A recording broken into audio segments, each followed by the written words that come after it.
Salut à tous. Bon, aujourd'hui on est sur le Kymco CV3 comme d'habitude pour des problèmes de vibration. Donc on va recentrer les roues avec ça, tout simplement. Ça va venir se glisser donc entre le moyeu et la jante. Comme je le rappelle, on avait 0,4 de jeu, ce qui est pas normal. Et par contre, donc après je vais rééquilibrer mes roues bien évidemment avec mon équilibreuse statique et tout ce qu'il faut et les plombs. Et par contre, il y a quelque chose qui, moi, me choque. Je vais vous faire voir. Vous voyez comment elle freine directement? Hop, elle s'arrête net là-haut. Hop, ce qui veut dire que le claquette freine. Et je pense qu'à une certaine vitesse, ça peut engendrer une vibration. Donc on va se pencher un petit peu de ce côté-là ici aussi. Alors, soit c'est les plaquettes qui coulissent mal parce qu'il y a trop de peinture, mais visiblement elles bougent bien. Soit c'est les coulisseaux.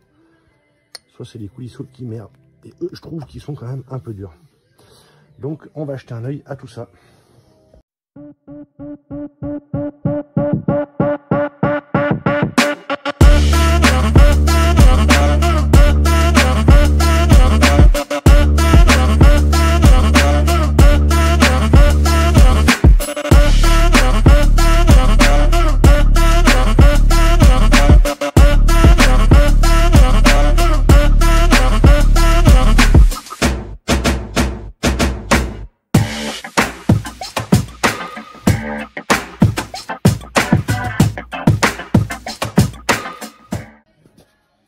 Donc voilà, la première cale est posée. On voit bien le petit bar de la cale qui est là. Donc ça se voit quasiment pas, hein, bien évidemment. Elle est collée. Pour pas qu'elle bouge. Donc je l'ai collée à la super glue tout le tour. Donc voilà, il ne reste plus qu'à remonter équilibré. Voilà. On attend le point de basculement final. On attend le point lourd qui va se retrouver en bas. J'ai déjà fait une première marque blanche. Pour repérer le point donc le plus léger qui était en haut, et on va attendre que ça revienne au même point. Donc voilà, vous voyez, on est revenu au même endroit que du repère que j'avais fait le premier coup. Donc je vais mettre mon plomb. On va déjà commencer par 25 grammes en haut. Voilà, donc moi j'ai équilibré ma roue, enfin provisoirement, je vais vous expliquer pourquoi. Donc on peut constater que quand on positionne la roue d'un certain sens, vous voyez, elle ne bouge plus. On peut la mettre comme on veut. Voilà, la roue, elle ne bouge légèrement. Après, on ne peut pas être au gramme près, malheureusement. Voilà.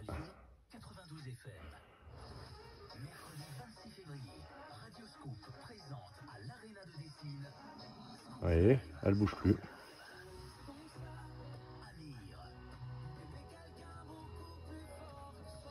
Voilà. Il y a juste un petit point, je crois, où il y a un balourd léger. Je crois que c'est là, comme ça. Et encore, bah non, ça le fait même plus. Ou alors c'était l'inverse, c'était la valve ici. Non plus. Voilà, donc grosso modo, voilà. Donc ma roue, elle est équilibrée. Ah, il est là le point. Voilà. Il y a un léger balourd de ce côté. Je peux pas plus le rééquilibrer. Ça vient peut-être du pneu, parce que là de ce côté, voilà, c'est vraiment léger. Et vous voyez de ce côté, hop. Alors après ça peut peut-être venir des roulements hein, ici. Donc pour équilibrer bien évidemment, donc j'ai mis mes plombs. J'ai essayé de les centrer au mieux. En fait, il ne faut pas mettre une tartine tout le long, parce que le point d'équilibrage il se trouve ici. Alors on va essayer de centrer les plombs au maximum par rapport à ce point là. Le problème c'est que là j'ai 5, 10, 15, 20. Là j'ai 40 grammes. Le problème c'est que si ici on aura à peu près 20 grammes, les autres 20 grammes seront trop loin du point, ce qui fait que ça ne va pas l'équilibrer correctement. Donc là j'ai mes points d'équilibrage. Je prends ces plombs exprès parce qu'ils passent au niveau de l'étrier à l'intérieur. L'étrier va passer près mais ça passe. Donc voilà, vous voyez, donc là la roue, hein, je peux essayer quand même de rajouter 5 grammes par-ci par-là, mais c'est pas, voilà, c'est un peu plus tendu. Donc on a beaucoup en fait à cause de quoi? À cause de la valve. Et je vais vous faire voir pourquoi. Si j'arrive à ouvrir à une main, c'est pas pratique. Voilà. Donc on a une petite balance. Donc on est d'accord, elle est à 0. Et là j'ai un capteur électronique. Bon, c'est un capteur électronique de voiture, mais c'est pour vous indiquer à peu près la masse qu'il y a.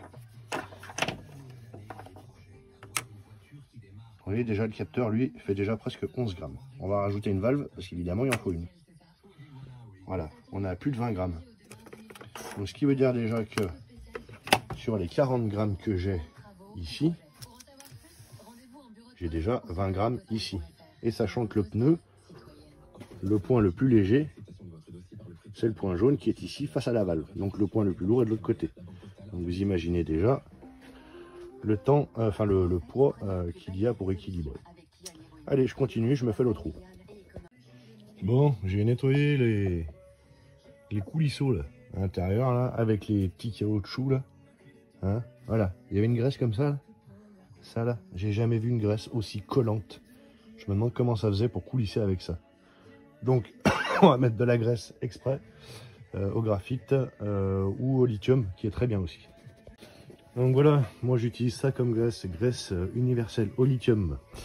Donc il faut en mettre sur les axes, uniquement sur les axes, et pas bourrer le trou de graisse parce qu'il n'est pas percé au bout, ce qui fait que ça va bloquer la tige. Donc il faut en mettre uniquement sur les axes. Voilà, donc j'en ai mis un tout petit peu sur les axes et vous pouvez vous faire une petite réserve dans les soufflets, petite réserve de graisse. Allez, au passage, on vérifie l'état des plaquettes, hein, bien évidemment. Voilà, et puis on remonte tout ça. Allez. Pareil, les axes de plaquettes, on y a mis un petit filet de graisse là-dessus. Hop, tout simplement, et qu'on va venir étaler. Et ici, et un tout petit peu sur le pas de vis, histoire qu'il ne grippe pas, parce que quand il grippe, après, il faut arracher et trier. Voilà ce qui arrive quand c'est trop serré et grippé. Voilà, ouais, rendez compte, j'ai cassé la douille dedans. Voilà. Alors, je sais pas comment je vais faire pour enlever cette vis.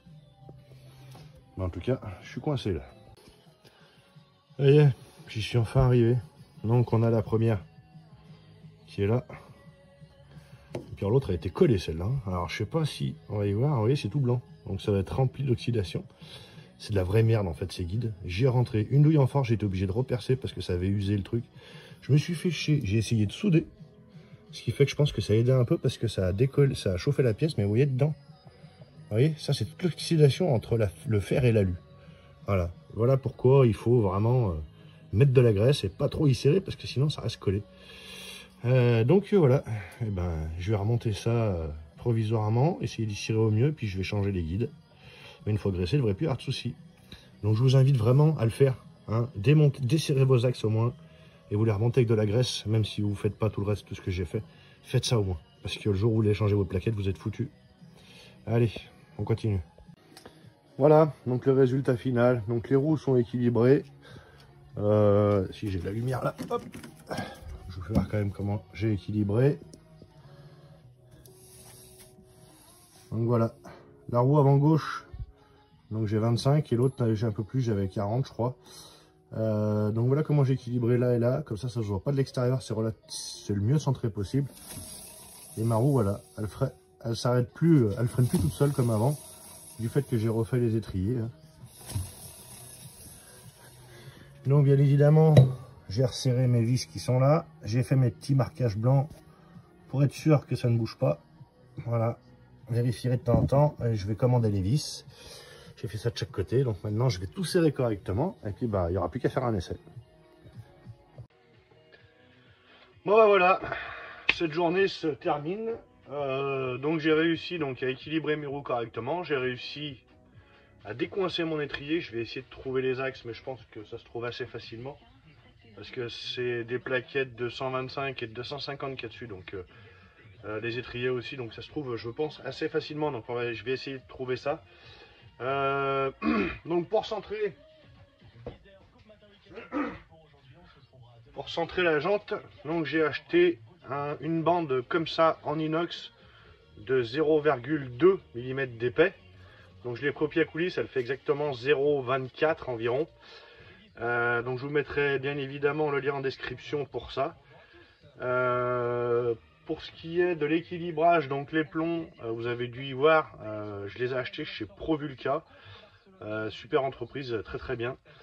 Voilà, avec ça, on peut centrer la roue par rapport au moyeu. Le problème c'est que le moyeu ou la jante, soit le moyeu était trop petit, soit la jante était trop grosse, et on avait un écart en fait de 0,4, ce qui fait que la jante n'était pas centrée. Ce qui peut expliquer aussi beaucoup de vibrations. On a le cas sur les voitures, quand on n'a pas les cales correctes derrière les jantes adaptables. Et ben là, c'est le même principe. Donc cette fois-ci, ça rentre vraiment pile poil au centième. Ça force même un tout petit peu, donc la roue est vraiment très très bien centrée. L'équilibrage, visiblement, a énormément changé comparé à la dernière fois, parce que c'est plus du tout au même endroit, alors que les pneus n'ont pas été démontés depuis. Donc je pense que ça y a fait quelque chose. Donc bien évidemment, il faut y équilibrer avec le moyeu. Et donc pour les étriers, comme vous avez vu à la fin de la vidéo, la roue tourne parfaitement librement, donc automatiquement elle va s'arrêter à un moment ou un autre parce qu'elle frotte sur les plaquettes. Mais dans la première vidéo, on voit bien que la roue s'arrête net et que là, elle s'arrête quand même progressivement, comme la gauche. Donc il y a certainement un souci sur les étriers dû à la graisse qu'ils ont mis dedans. Je ne sais pas ce que c'est honnêtement, mais une graisse rouge et orange comme ça, aussi collante. Franchement, j'ai jamais vu ça. Moi j'ai tout démonté, j'ai tout regraissé à la graisse lithium correctement en petite quantité. Ça sert à rien d'en mettre 3 tonnes parce qu'après ça déborde de partout, ça va aller sur les plaquettes, sur les disques et vous allez tirer tout droit au prochain freinage. Dernière chose, je pensais bien à mettre la bonne pression dans les pneus, donc 2 kg à l'avant pour faire l'équilibrage. Une fois que vous avez touché aux étriers, pensez bien à repomper sur la poignée de frein avant, parce qu'il y en a beaucoup qui oublient quand ils partent, ils veulent freiner du frein avant, et puis vu que les plaquettes sont repoussées, il n'y a plus de frein. Donc méfiez-vous bien à ça.